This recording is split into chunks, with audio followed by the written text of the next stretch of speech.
Bonjour Yvan Rioufol, merci d'être avec nous. Bonjour Liselotte Dutreuil. Alors vous vouliez revenir sur le procès de la meurtrière de Lola, est-ce que vous pourriez nous expliquer pourquoi? Oui, le procès a débuté devant les assises de Paris vendredi dernier. Il a repris depuis lundi et c'est effectivement un procès épouvantable. Je ne voudrais pas m'attarder sur les circonstances de ce procès-là, mais enfin, rappelons tout de même ce qu'a subi comme martyr Lola, qui avait 12 ans à l'époque, il y a 3 ans, un martyr indicible. Et d'ailleurs, à tel point que hier sur CNews, une journaliste qui relatait l'audience à laquelle elle venait d'assister a éclaté en sanglots. C'est pour vous dire à quel point on touche à l'horreur.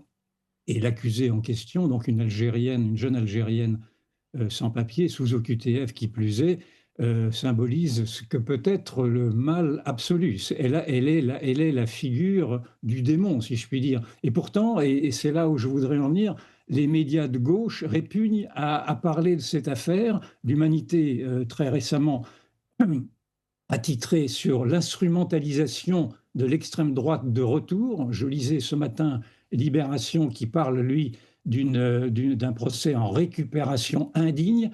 Et voilà l'autre horreur, dans le fond, et c'est pour ça que je voulais m'y attarder avec vous.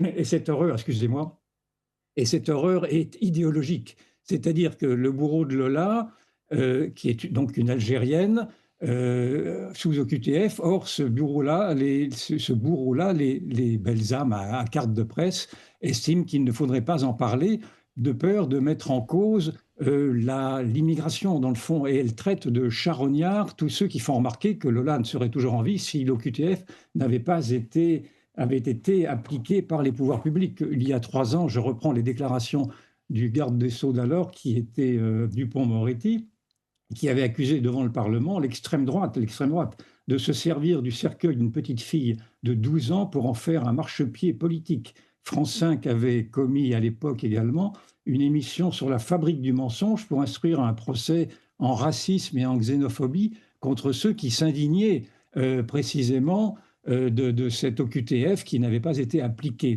Et on pouvait donc déjà faire cette première constatation qu'il est autorisé, en tout cas par la presse de gauche, de s'indigner de George Floyd, des morts de George Floyd, de Adama Traoré ou du petit Naël, mais qu'il est interdit effectivement de pleurer sur les morts de Thomas, de Philippine ou de Lola, qui sont victimes précisément de jeunes voyous issus de l'immigration. Et il faut s'arrêter quand même à cette perversion idéologique qui fait que la diversité est devenue une valeur sacralisée au point même de ne plus pouvoir critiquer l'immigration dans les chocs de culture qu'elle peut susciter par endroits. Je ne dis pas que l'immigration suscite naturellement très systématiquement tous ces désordres, mais elle en est également une source. Or, avec cette sacralisation de ce qu'est aujourd'hui la diversité, vous voyez toute cette presse progressiste qui impose, qui somme dans le fond les journalistes de respecter la décence du silence. C'est une expression également qui revient dans la presse pour rendre impossible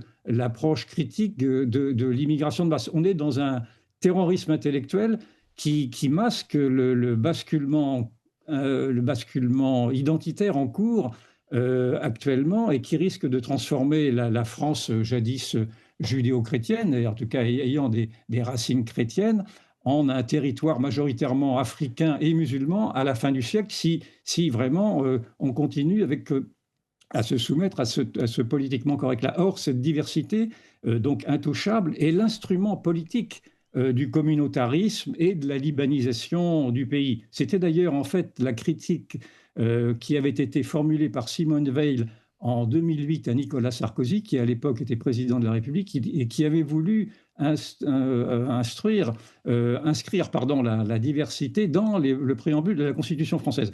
C'était pour vous dire à quel point Nicolas Sarkozy avait quand même commis un certain nombre d'erreurs politiques qui ne valent pas, de mon point de vue, l'incarcération qu'il va subir dans quelques instants à la prison de la Santé. Mais ça, c'est une autre affaire à laquelle on pourra peut-être revenir un autre jour. Mais encore une fois, et je pense que vous avez eu raison vous-même de faire un débat sur l'ambiguïté des patriotes de la diversité, qui en effet sont également très sympathiques dans leur volonté de vouloir se réclamer du drapeau français, mais se réclamant de cette perversion du terme de diversité, et eux-mêmes n'ont pas réussi à dissiper le soupçon qu'il y avait dans leur allégeance à l'identité française, le soupçon de vouloir cautionner également une société à l'anglo-saxonne, c'est-à-dire une société multiculturelle. Et donc, c'est pour cela que je pense que effectivement, il faut prendre avec beaucoup de pincettes maintenant ce terme de diversité. Mmh. Alors est-ce qu'il faut jeter, cette diversité aux orties, Yvan Rioufol? C'est ce que je conseillerais. Ce concept est devenu l'allié d'une gauche immigrationniste, comme je vous l'ai expliqué, qui se construit en réalité sur la doctrine d'une préférence immigrée. C'est ceci qui est le plus choquant, qui est vu comme une violence pour beaucoup de Français. C'est-à-dire que c'est une préférence immigrée qui marque une indifférence précisément portée à l'indigène, aux indigènes que sont maintenant les Français d'origine française, d'origine européenne, les Français de souche, et ceux qui les ont rejoints, et ceux venant effectivement de part et d'autre, ont pu les rejoindre et se sont assimilés à eux-mêmes. Et donc, tout le problème est de savoir si le personnel politique a suffisamment de courage pour affronter aujourd'hui les donneurs de leçons qui sont prêts à faire taire ce calvaire de Lola, encore une fois, pour épargner son bourreau et pour faire en sorte que l'on épargne également d'avoir à réfléchir sur les conséquences de ces immigrations. Moi, je pense qu'il faut maintenant regarder les choses en face. Et il y a une enquête du Monde qui est parue hier et qui montre que les Français ne font plus confiance ils sont que 10% des Français, pardon, à faire confiance aux partis politiques et 20% à leurs députés. Cela veut dire que le monde politique lui-même, qui suscite précisément tous ces interdits de pensée, est un monde politique qui ne représente plus rien. Et donc, le terrorisme intellectuel, qui est un des résultats de ce monde politique, de ce système politique, de ce régime politique, est, de mon point de vue, un tigre de papier. C'est-à-dire que c'est un monde qui pourrait s'effondrer s'il y avait le moindre début de courage, de position dans une partie du personnel politique qui, comme moi, regrette naturellement de ne plus avoir à pouvoir débattre sereinement des problèmes d'immigration, puisqu'on parle de ça pour l'instant.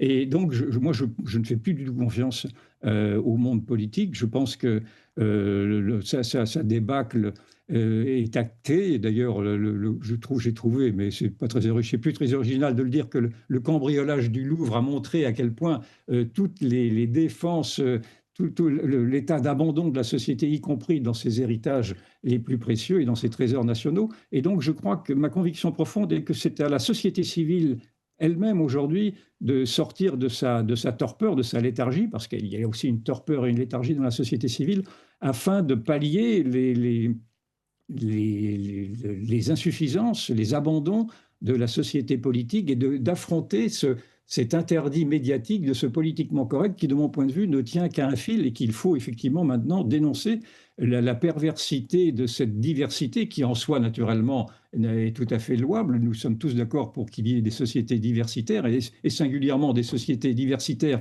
dans les opinions, mais c'est précisément parce que cette société diversitaire refuse la diversité des opinions que ça devient une société totalitaire. Voilà.